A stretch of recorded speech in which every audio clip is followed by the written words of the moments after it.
I was sitting in my car outside our apartment building, holding a pregnancy test with two clear pink lines. My heart was racing with excitement and nervousness as I stared at the little plastic stick that was about to change our lives forever. After 2 years with Ryan, this felt like the perfect next step, and I could not wait to see his face when I surprised him with the news. I had left work early, stopped by the bakery to get a celebration cake, and even bought a cute pregnancy announcement card. When I opened the front door, I heard Ryan's voice from the bedroom talking loudly on what sounded like FaceTime. That is when I heard the words that shattered my world. Before I tell you how I made him regret every single word he said that day, drop a comment and let me know where you're watching from. Hit that like button if you have ever trusted someone who was playing you behind your back, and subscribe. Because what I did next will prove that underestimating a woman is the biggest mistake a man can make. Let me give you the full picture of how I ended up in this situation. At 29, I had built a successful career as a marketing director for a tech startup, earning $85,000 a year. I owned a beautiful apartment downtown, drove a BMW that I had bought and paid for myself, and had $50,000 in my savings account. Financial independence had been my priority since college, and I had never relied on anyone else to take care of me.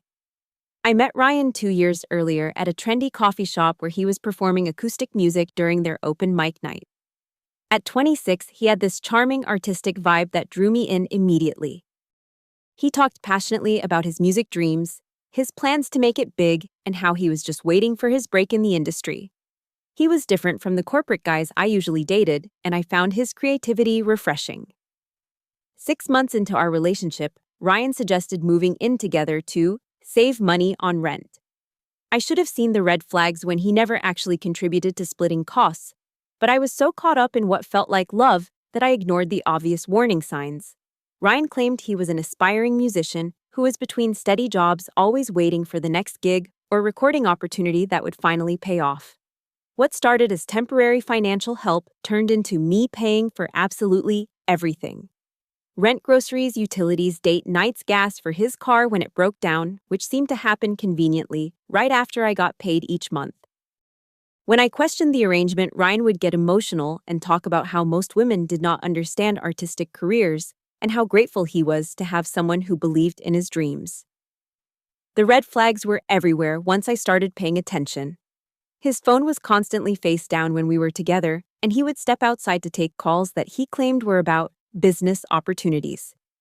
He talked about his ex-girlfriend Ashley, frequently always with comments like, "She never understood my music," or "She was too materialistic."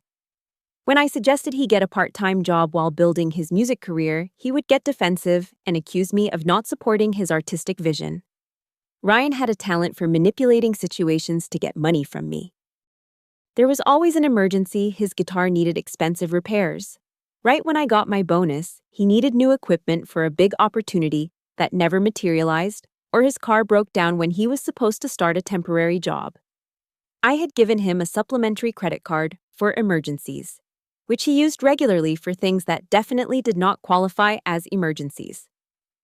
3 weeks before that devastating day, I started feeling nauseous in the mornings and realized my period was late. I scheduled an appointment with my doctor, and the pregnancy test confirmed what I suspected. I was 6 weeks pregnant. My emotions were mixed. Part of me was excited about starting a family, but another part worried about Ryan's maturity level and financial responsibility. Still, he had mentioned wanting children someday, and I hoped this news might motivate him to finally get serious about providing for our family. That morning, Ryan had kissed me goodbye and said he was going to band practice, the same excuse he used several times a week. I left work early because I wanted to surprise him with the pregnancy news in a special way. I had bought a card that said, "We're going to be parents," and a pair of tiny baby booties to go with it. I even stopped by our favorite bakery to get a cake with "Baby on Board" written in frosting. I was planning the perfect surprise announcement, imagining his face lighting up when he realized we were going to be a family. When I quietly opened the apartment door, I immediately heard Ryan laughing loudly from our bedroom. There was a female voice on speaker that sounded familiar, and I realized he was on a FaceTime call. Something made me pause instead of calling out to announce I was home. I set my keys down silently and walked carefully toward the bedroom, my heart already starting to race for reasons I could not quite explain yet. So she still doesn't know about us talking. It was Ashley's voice clear as day through the phone speaker. Ryan's response hit me like a physical blow. Are you kidding? She's so stupid and desperate she believes everything I tell her. I pressed myself against the wall in the hallway, my hands shaking as I listened to the conversation that was destroying my world in real time. I can't believe you're still using her for money, Ashley said with a laugh. How long are you going to keep this up? It's perfect, Ryan replied, his voice full of satisfaction. She pays for everything while I save up enough to move back to LA with you. I've got almost $8,000 saved from all the money she's given me. What if she finds out what you're really doing? She won't. She's pathetic. She actually thinks we're going to get married and have this perfect little life together. Meanwhile, I'm counting down the days until I can get out of here. Both of them started laughing, and I felt like I was going to be sick. The pregnancy hormones combined with the shock of betrayal made my stomach churn violently. Remember when you used to complain that I didn't make enough money? Ashley asked. This is so much easier, Ryan said. She works all day while I do whatever I want. She bought me a new amplifier last week because I told her it was an investment in our future. She's been talking about wanting kids lately, which is getting annoying. Ew, can you imagine being stuck with her forever? Ashley's voice was full of disgust. Don't worry, I'll never let that happen. I'm just using her until I have enough saved to start fresh with you. Maybe 2 more months of this charade, and then I'm done. I stood frozen in that hallway, clutching the pregnancy test in my pocket, listening to the man I loved discuss me like I was nothing more than an ATM machine. Every sweet moment we had shared, every time he said he loved me, every plan we had made together was revealed to be a complete lie. But instead of storming into the room and confronting them immediately, something else took over. Maybe it was the pregnancy hormones, or maybe it was finally understanding that I needed to protect myself and my unborn child. But I became completely calm and calculating. I quietly took out my phone and started recording their conversation. She's been hinting about engagement rings lately, Ryan continued. I just nod and agree because it keeps the money flowing. She has no idea I'm planning to disappear. You're terrible, Ashley said, but she was still laughing. What are you going to tell her when you leave? I'll probably ghost her. Just pack up while she's at work and leave a note. By the time she figures out what happened, I'll be in California with you, and she'll be stuck with all the bills. The cruelty in his voice was breathtaking. This man had been planning to abandon me after using me for money, and he thought it was funny. I recorded several more minutes of their conversation before quietly slipping back outside the apartment. I sat in my car for 20 minutes processing what I had just heard while staring at the positive pregnancy test. Ryan did not just not love me. He actively despised me and found amusement in manipulating me. The pregnancy news I'd been so excited to share would mean nothing to him except another complication in his plan to use and abandon me. But I was not the stupid, desperate woman he thought I was. I was successful, intelligent, and resourceful. And if he wanted to play games, he was about to learn that he had chosen the wrong woman to underestimate. I dried my tears, took a deep breath, and walked back into the apartment with the biggest smile I could manage. Hey, babe, I called out cheerfully. How was band practice? Ryan quickly ended his call and appeared from the bedroom, looking slightly flustered. Oh, hey, you're home early. How was work? I wanted to surprise you, I said, fighting every instinct to reveal what I knew. Who are you talking to? I thought I heard voices. Just the guys talking about tomorrow's gig. He lied smoothly, coming over to kiss my cheek. I missed you today. I hugged him back, already planning his destruction. I missed you too. Should we order dinner tonight? Ryan seemed relieved that I was acting normal, but I could see a hint of guilt in his eyes that made him more affectionate than usual.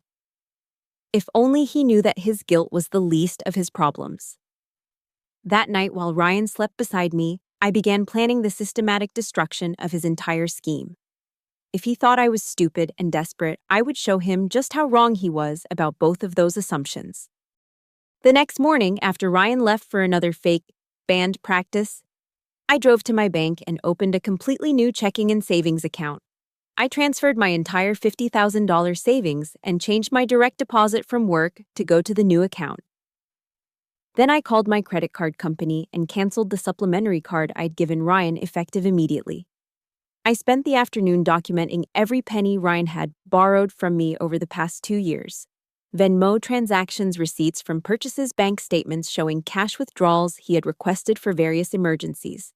The total was staggering, over $8,000 that he claimed he would pay back someday, plus thousands more in living expenses he had never contributed to. My next stop was a consultation with a family law attorney.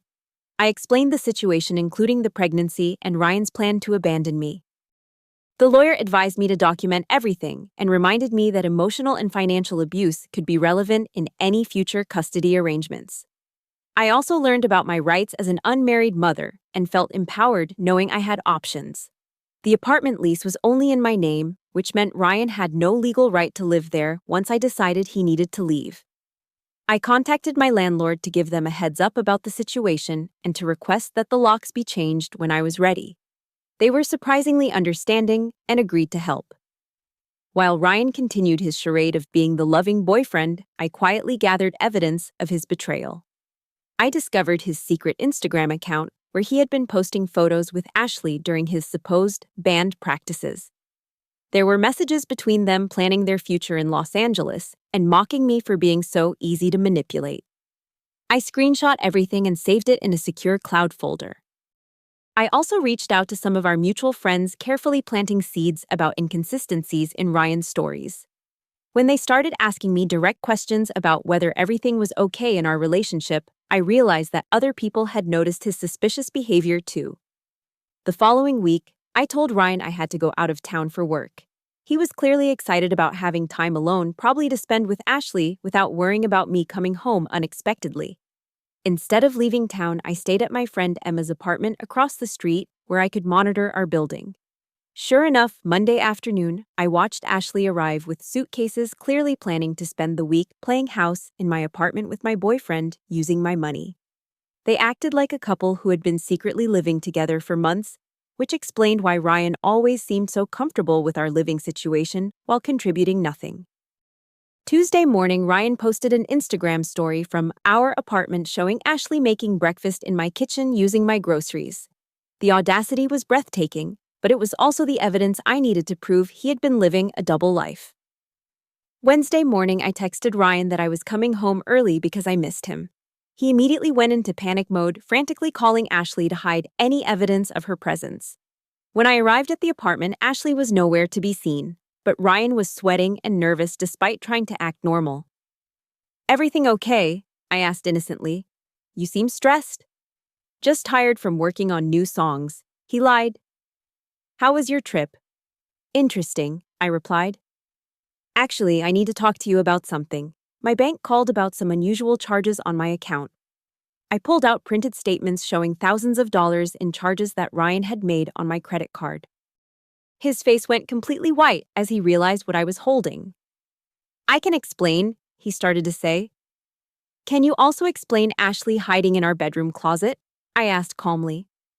The silence that followed was deafening. Slowly, Ashley emerged from the closet looking absolutely mortified to be caught. Ryan's mouth opened and closed like a fish unable to form words.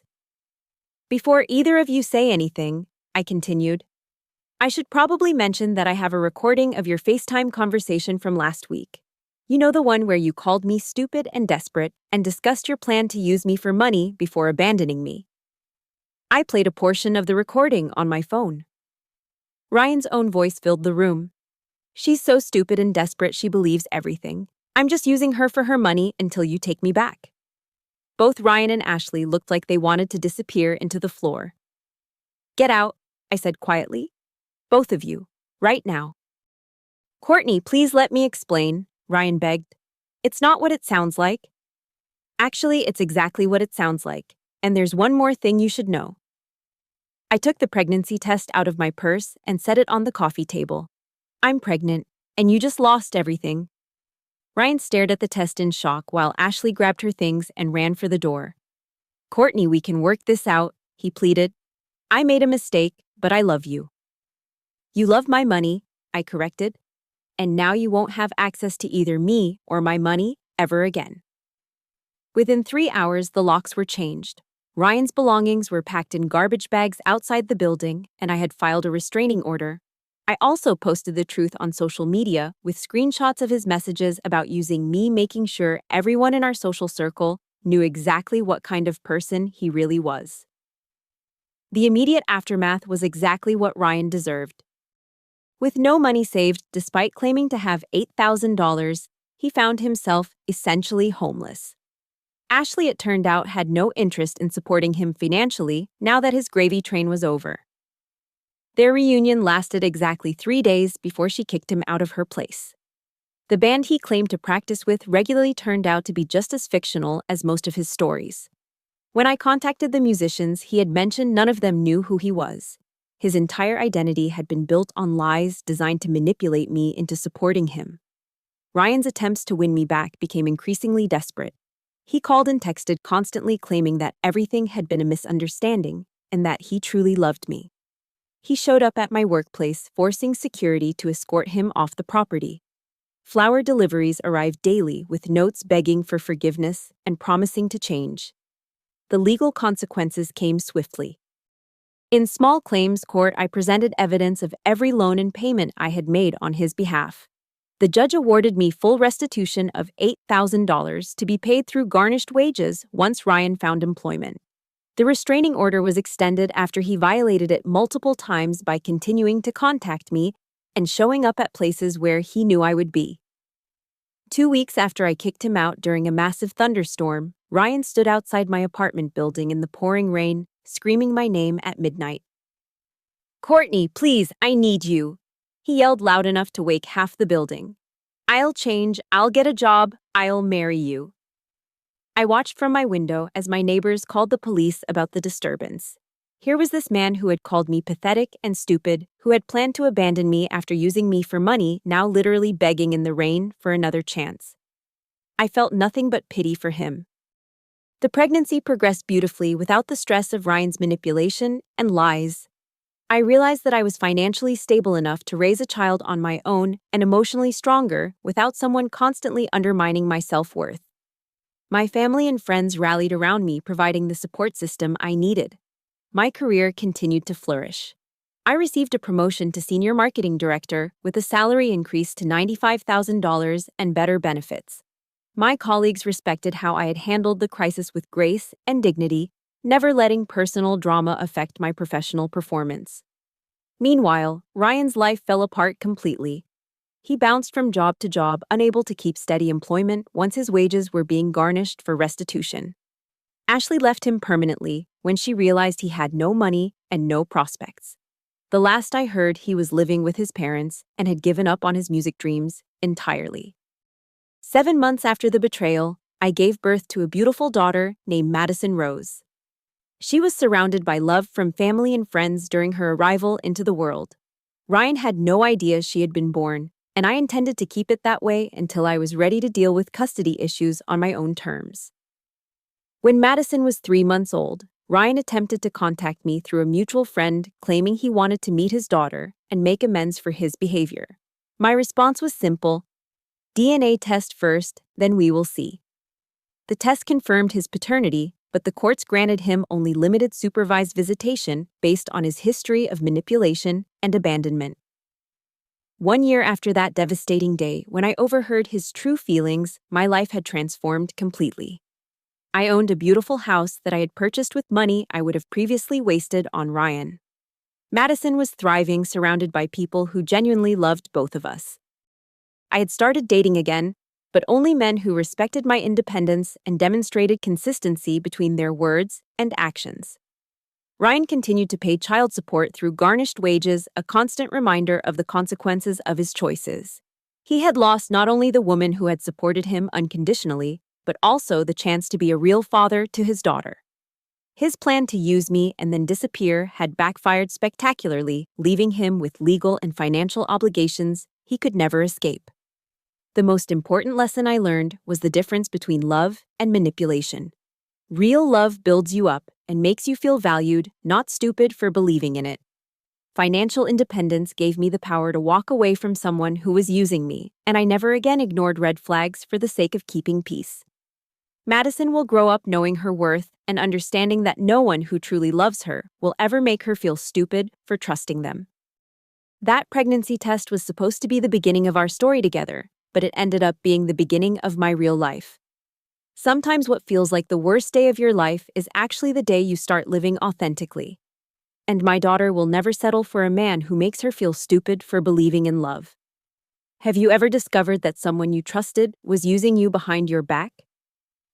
How did you handle finding out that your relationship was built on lies? Share your story in the comments below and hit that like button if this taught you something about recognizing manipulation in relationships.